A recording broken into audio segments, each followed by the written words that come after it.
뜨거운 아스팔트 위로 아지랑이가 피어오르는 한여름 오후 70이 넘은 박종수는 등이 굽은 채로 길가에 버려진 폐지들을 하나씩 주워 담고 있었다. 그의 손은 세월의 흔적으로 거칠어졌고 낡은 면 티셔츠는 이미 땀으로 흠뻑 젖어 있었다. 리어카 위에는 오늘 하루 종일 주운 폐지들이 산처럼 쌓여 있었다. 후. 종수는 깊은 한숨을 쉬며 이마에 땀을 닦았다. 햇볕은 너무나 뜨거워서 피부가 따끔거렸고 목은 타는 듯이 말라 있었다. 10년 전 아내 순자를 암으로 떠나보낸 후 이런 더위도 혼자 견뎌내야 했다. 아내가 살아있을 때는 이렇게 더운 날이면 시원한 보리차라도 끓여서 기다리곤 했는데 이제는 그런 것도 사치였다. 종수는 무거운 발걸음으로 근처 편의점 앞에 멈춰섰다. 유리문 너머로 보이는 에어컨 바람과 시원한 음료수들이 그를 유혹했다. 망설이다가 결국 문을 열고 들어섰다. 순간 시원한 바람이 그의 온몸을 감쌌다. 너무나 기분 좋은 순간이었다. 하지만 그 평온함은 오래가지 않았다. 편의점 안에 있던 젊은 직장인 2명이 코를 찡그리며 서로 눈짓을 했다. 어우, 냄새. 진짜 심하네. 더워서 들어왔나? 그들의 수군거리는 소리가 종수의 귀에 들렸다. 종수는 자신의 옷을 내려다봤다. 하루 종일 폐지를 주우며 흘린 땀 냄새가 진동했다. 얼굴이 화끈거렸다. 그는 서둘러 편의점을 나왔다. 시원함을 만끽할 겨를도 없이 밖으로 나오자 다시 뜨거운 열기가 그를 덮쳤다. 종수는 근처 플라타너스 나무 그늘로 걸어가 리어카를 세웠다. 나무 그늘이라도 햇볕보다는 나았다. 그는 나무에 등을 기대고 앉아서 천천히 숨을 고르며 땀을 식혔다. 아들놈은 언제 한번 안부라도 물어볼까? 종수는 주머니에서 낡은 핸드폰을 꺼내 화면을 바라봤다. 미국에서 의사로 일한다는 아들 민호에게서 온 연락은 벌써 몇 달째 없었다. 사실 몇 년째라고 하는 게 맞을 것이다. 종수는 핸드폰을 다시 주머니에 넣고 고개를 떨어뜨렸다.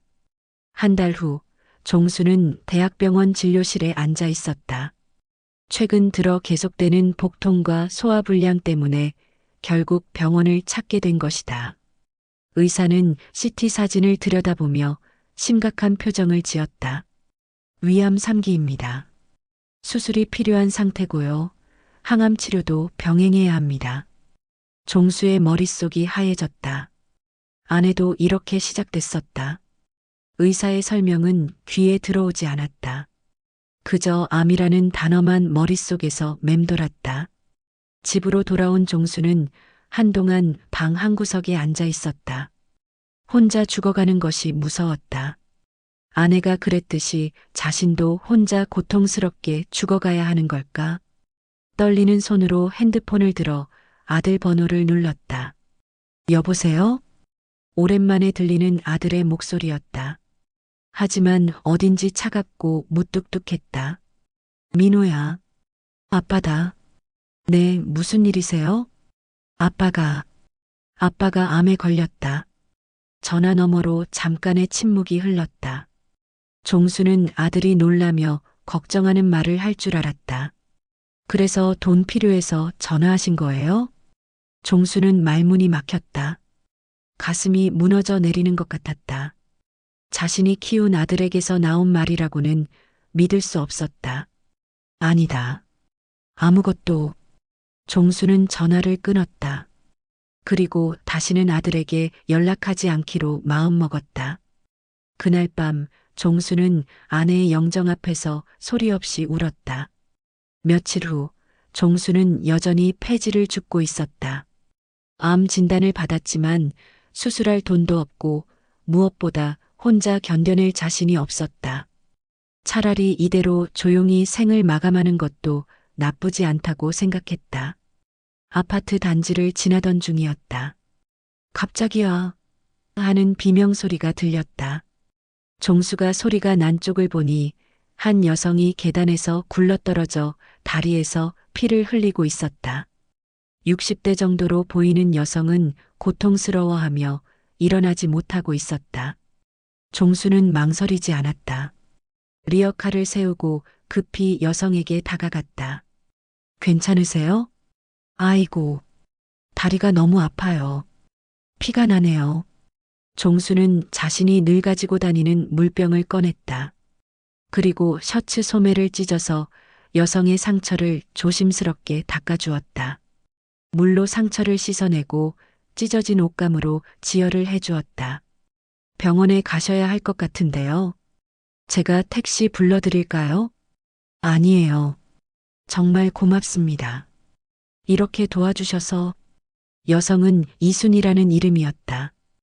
그녀는 종수의 친절에 깊이 감동받았다. 요즘 같은 세상에 이렇게 선뜻 도와주는 사람이 있다는 게 신기했다. 어르신, 정말 죄송한데 저녁이라도 한 끼 대접하고 싶어요. 제가 이렇게 도움을 받고서는 안 되겠어요. 종수는 깜짝 놀랐다. 자신 같은 폐지 줍는 늙은이에게 밥을 사주겠다는 사람이 있다니. 아니에요. 그럴 필요 없습니다. 아니에요. 꼭 그러고 싶어요. 내일 저녁에 시간 되시면 근처 식당에서요. 순이의 간곡한 부탁에 종수는 결국 약속을 잡았다.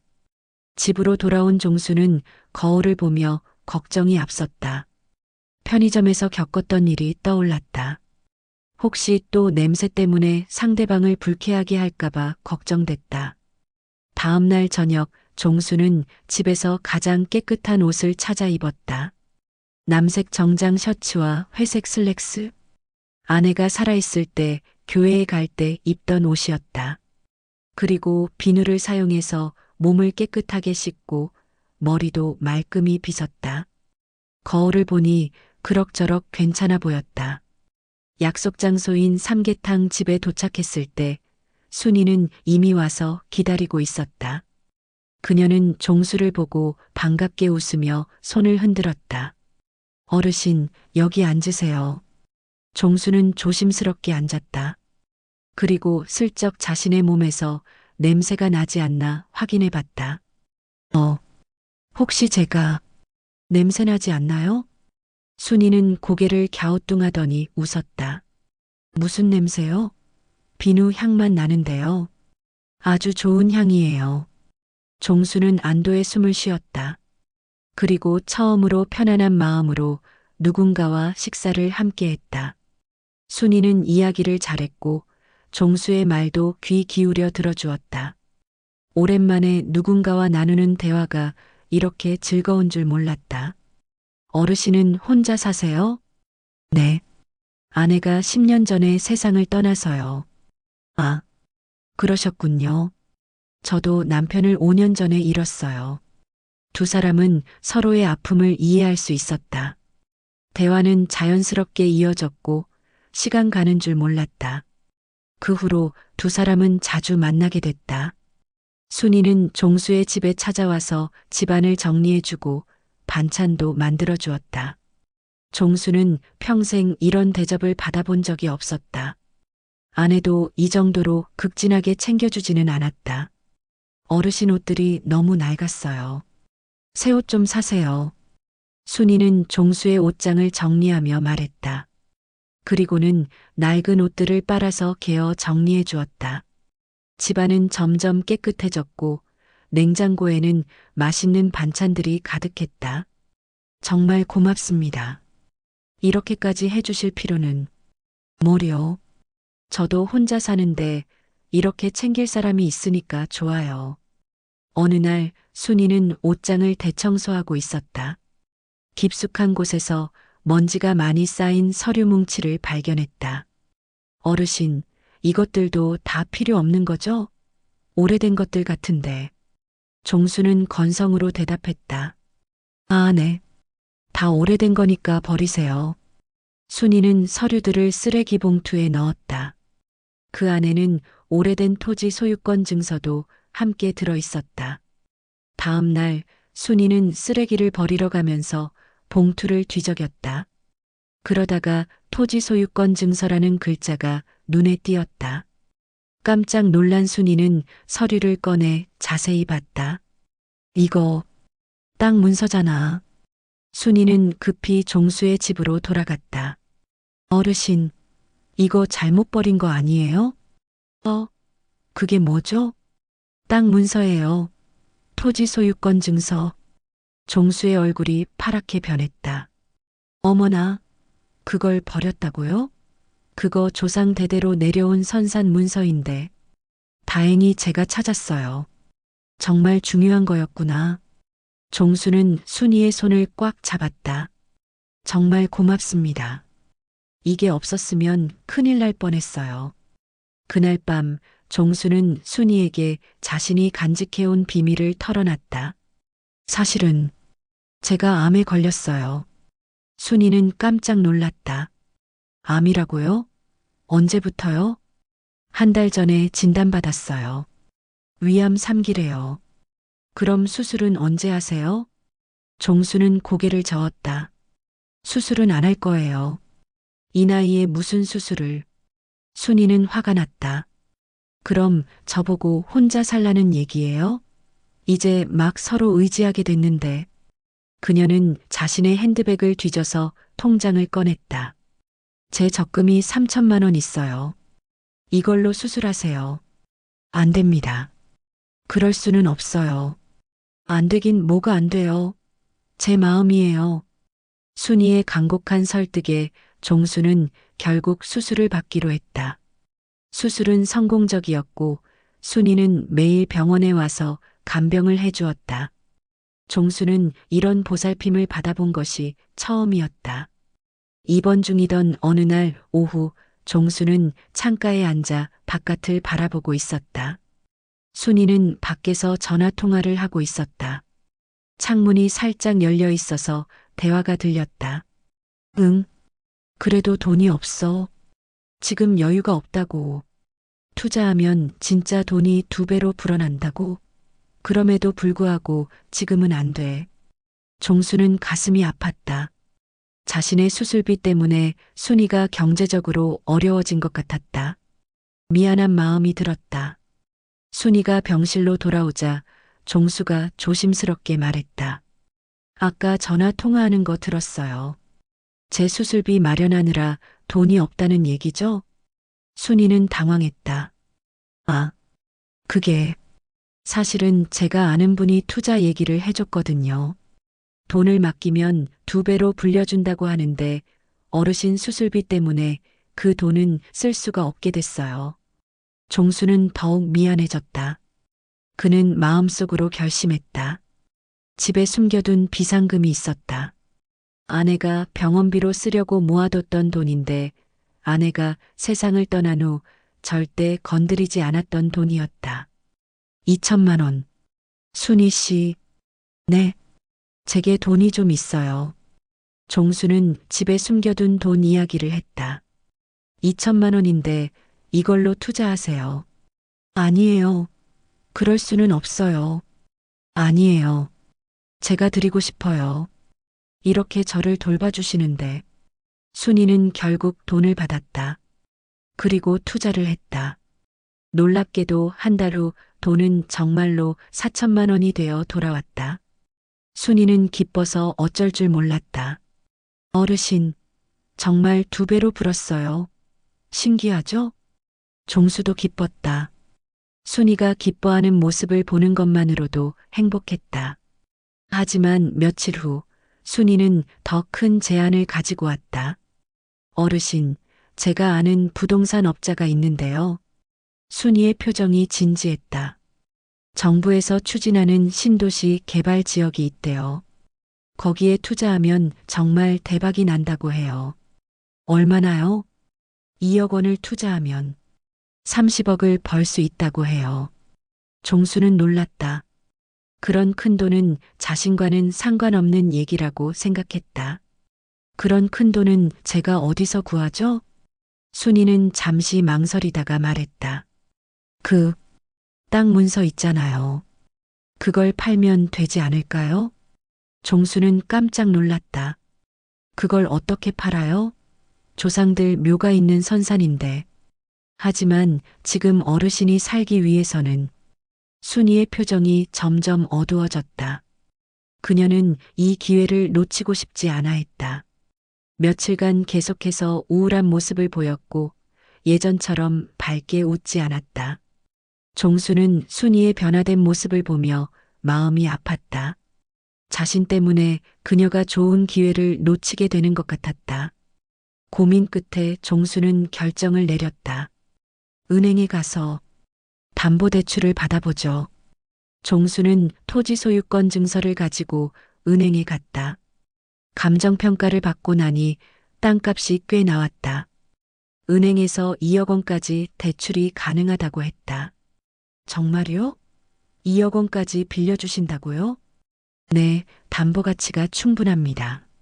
종수는 대출을 받았다. 그리고 그 돈을 순이에게 건네주었다. 이제 투자하세요. 순이는 너무 기뻐했다. 그날 밤 그녀는 삼겹살과 소주를 사왔다.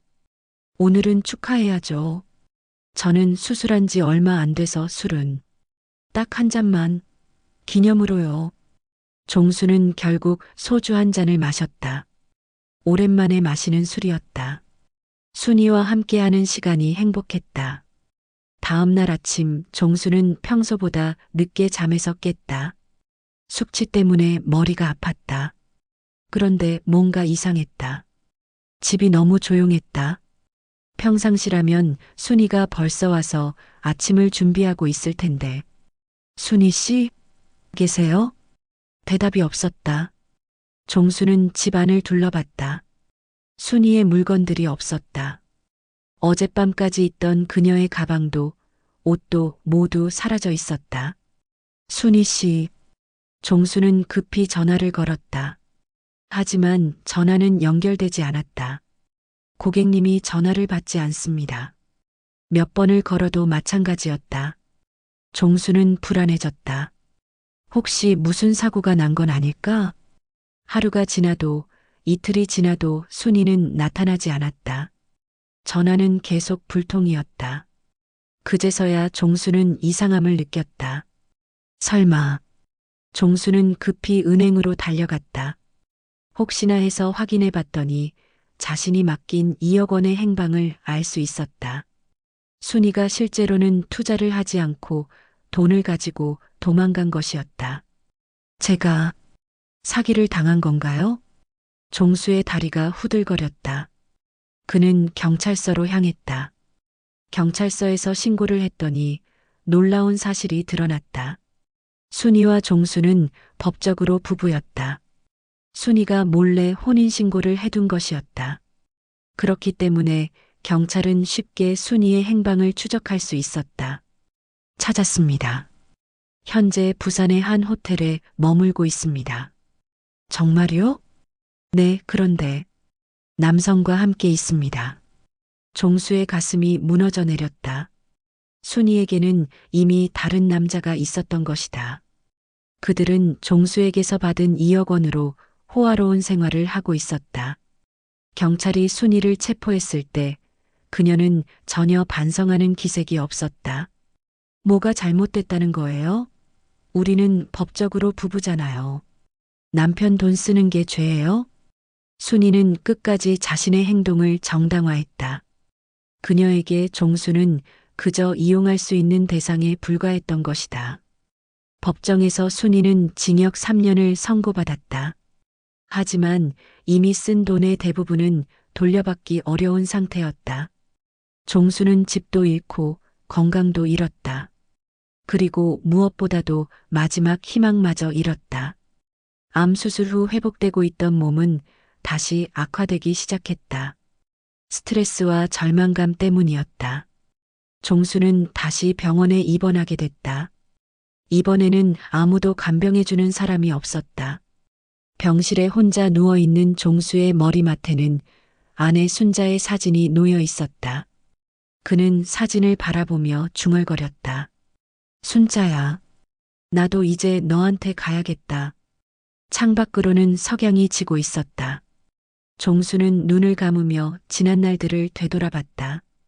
순이를 처음 만났을 때의 기억, 그녀가 자신을 돌봐주던 따뜻했던 시간들, 그리고 모든 것이 거짓이었다는 충격적인 진실까지. 하지만 이상하게도 원망보다는 허무함이 더 컸다. 자신이 그토록 갈망했던 따뜻한 사랑이 결국은 계산된 연기에 불과했다는 것이 더 슬펐다. 며칠 후 종수는 담당 의사로부터 충격적인 소식을 들었다. 암이 다른 장기로 전이됐습니다. 이제 더 이상 수술로는 치료가 어려운 상태예요. 종수는 담담하게 받아들였다. 어차피 혼자 죽어갈 운명이었다. 다만 아내 순자에게 부끄럽지 않게 마지막을 맞이하고 싶었다. 어느 날 오후 간병사가 종수에게 편지 한 통을 전해줬다. 발신인은 미국에 있는 아들 민호였다. 한국의 지인을 통해 아버지의 상황을 전해들었다는 내용이었다. 아버지, 죄송합니다.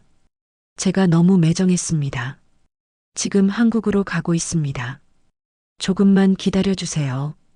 종수는 편지를 읽으며 눈물을 흘렸다. 너무 늦었지만 그래도 마지막에라도 아들이 자신을 찾아온다는 것이 위로가 됐다. 하지만 그 위로도 잠시였다. 그날 밤 종수는 갑작스러운 복통으로 응급실에 실려갔다. 암세포가 급속도로 번져나간 것이었다. 의료진들은 최선을 다했지만 종수의 상태는 시간이 갈수록 악화됐다. 다음 날 새벽 민호가 한국에 도착했다. 그는 공항에서 곧장 병원으로 달려왔다. 10년 넘게 보지 못했던 아버지는 너무나 초라하고 작아져 있었다. 산소호흡기를 끼고 침대에 누워있는 모습이 민호의 가슴을 찢어 놓았다. 아버지, 제가 왔어요. 종수는 힘겹게 눈을 떴다. 흐릿한 시야에 아들의 얼굴이 보였다. 꿈인 줄 알았다. 민호야, 정말 너냐? 네, 아버지. 죄송해요. 정말 죄송해요.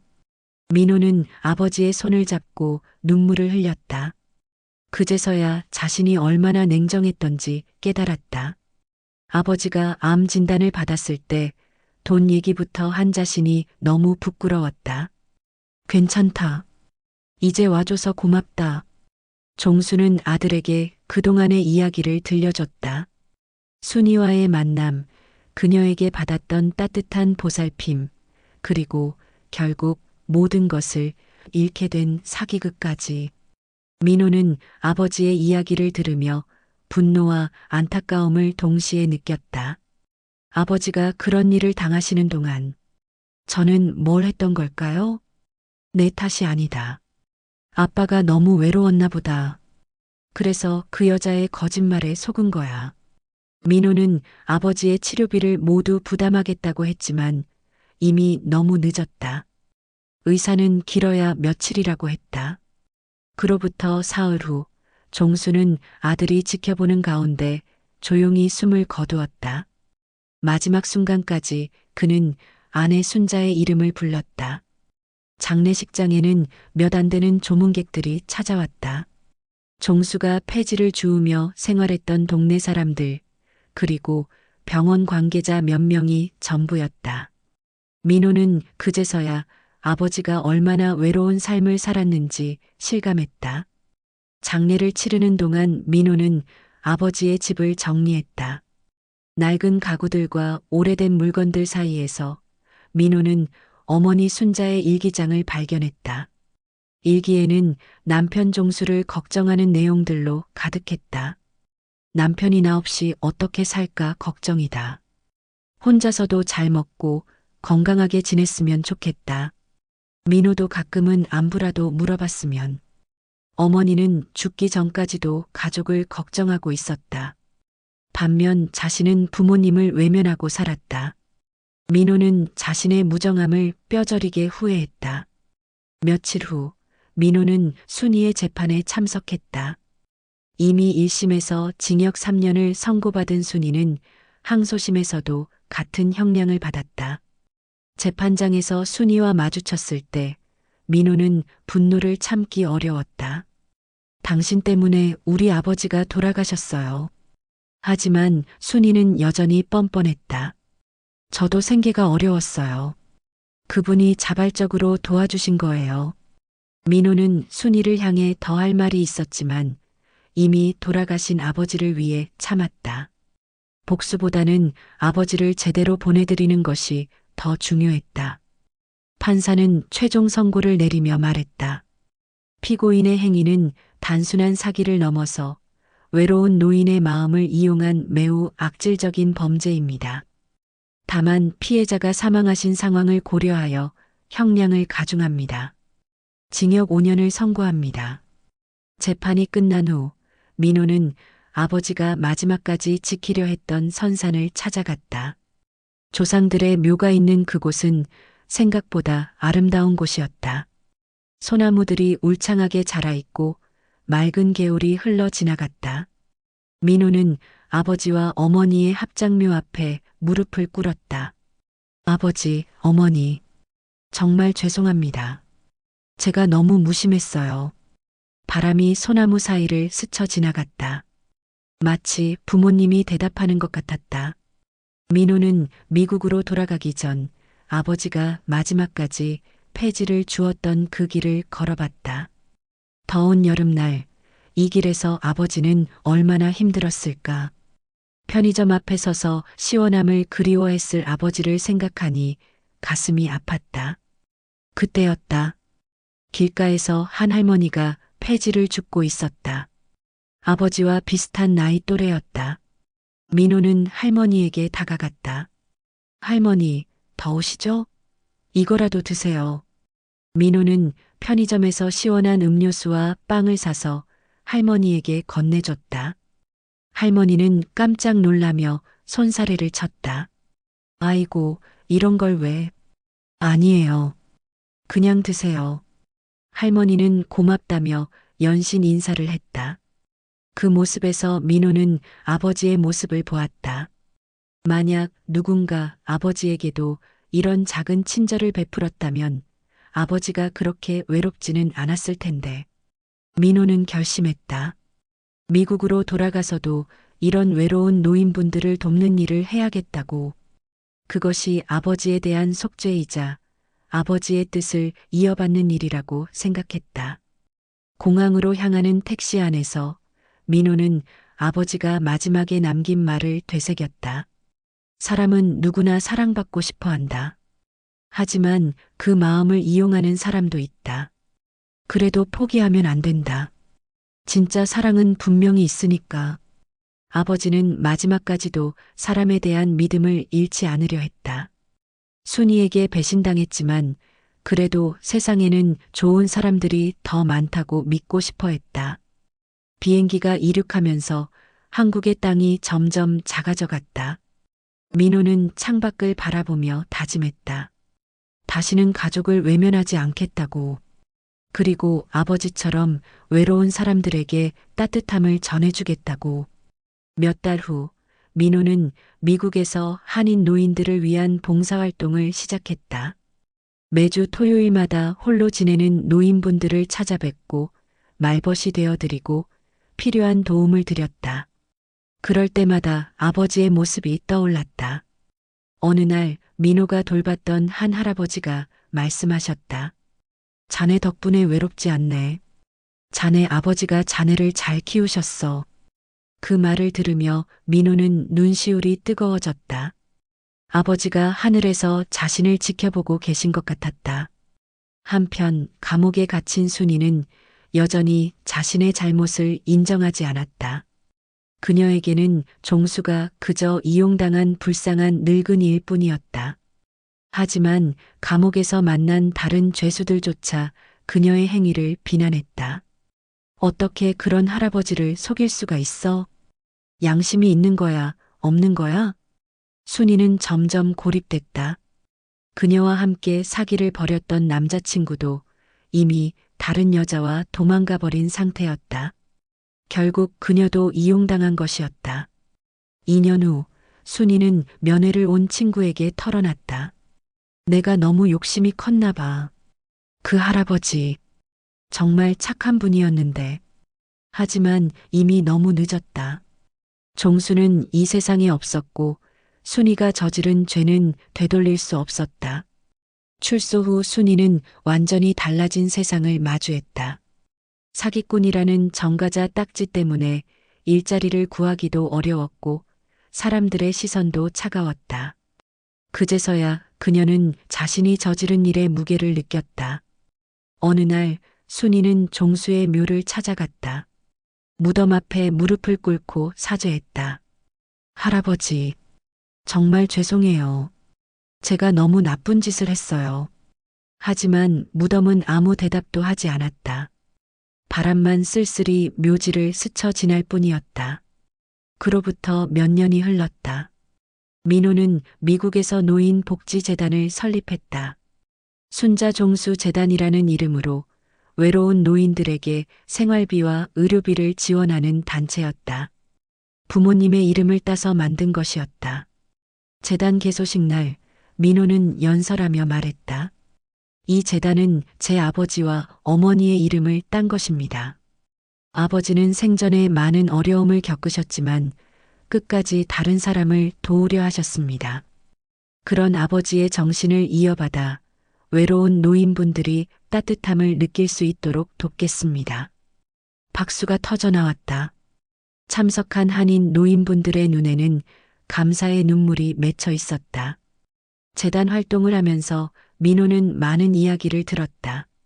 자식들에게 버림받은 노인들, 외로움의 사기를 당한 노인들, 아버지와 비슷한 처지에 있는 분들이 많았다. 그럴 때마다 민호는 더욱 열심히 봉사했다. 어느 날 재단에서 도움을 받는 한 할머니가 민호에게 말씀하셨다. 자네 아버지가 하늘에서 자랑스러워 하실 거야. 이런 아들을 두신 게 얼마나 복인지 몰라. 그 말을 들으며 민호는 아버지를 그리워했다. 만약 아버지가 살아계셨다면 이 재단 활동을 보시고 얼마나 기뻐하셨을까. 시간은 계속 흘렀고 민호의 재단은 점점 커져갔다. 한국에도 지부를 만들어서 외로운 노인분들을 돕는 일을 확장했다. 특히 종수가 살았던 그 동네에는 종수의 집이라는 무료 경로당을 만들었다. 그곳에서는 외로운 노인분들이 함께 모여 식사도 하고 이야기도 나누며 서로 위로가 되어 주었다. 종수가 그토록 원했던 따뜻함이 그곳에 있었다. 개관식 날 동네 어르신들이 많이 참석하셨다.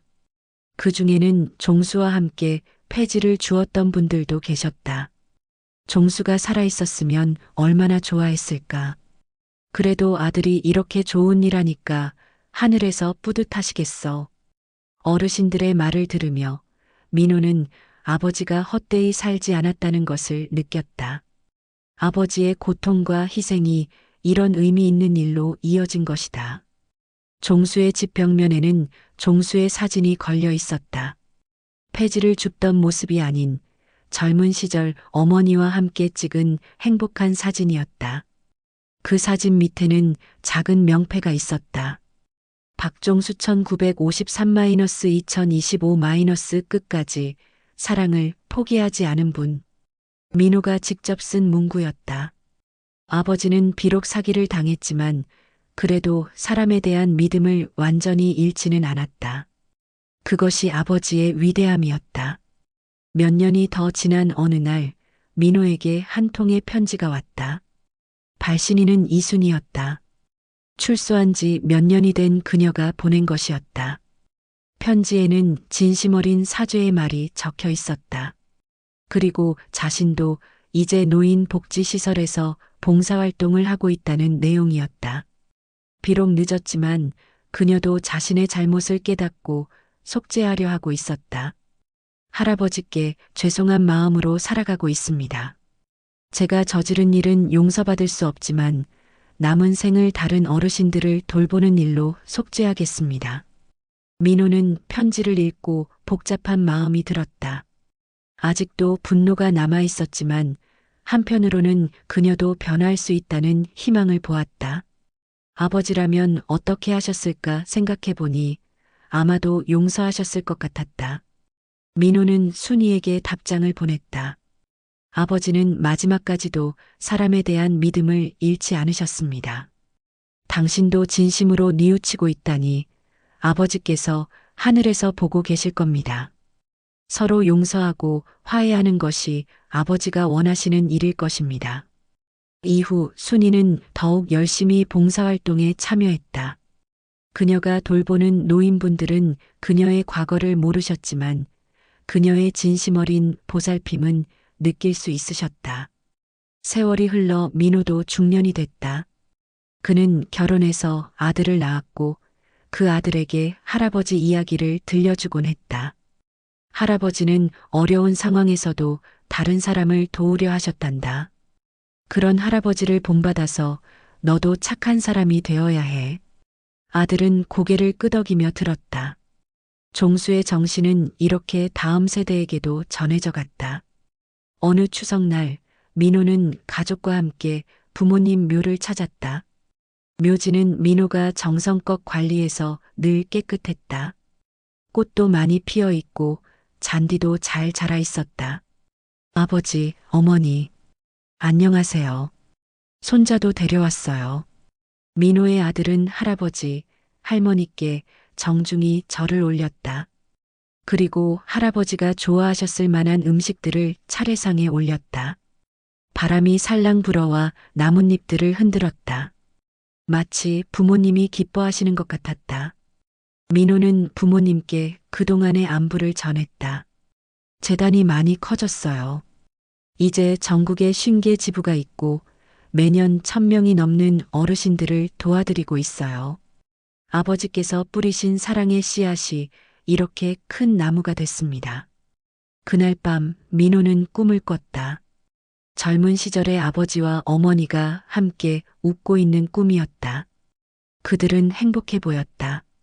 그리고 민호에게 말했다. 고생 많았다, 아들아. 이제 우리 마음이 편하다. 꿈에서 깬 민호는 눈물을 흘렸다. 아버지의 아픔이 헛되지 않았다는 확신이 들었다. 그 아픔이 많은 사람들에게 희망을 주는 일로 승화된 것이다. 현재 순자종수재단은 국제적인 노인 복지단체로 성장했다. 전 세계의 외로운 노인들에게 도움을 주고 있다. 그리고 그 모든 일의 시작에는 폐지를 주우며 살았던 한 노인의 순수한 마음이 있었다. 종수는 비록 세상을 떠났지만 그의 정신은 영원히 살아있다. 그리고 그 정신을 이어받은 사람들이 세상을 조금씩 더 따뜻하게 만들어가고 있다. 이것이야말로 진정한 사랑의 승리가 아닐까? 여러분 이야기가 어떠셨나요? 좋으셨다면 구독과 좋아요 부탁드립니다. 감사합니다.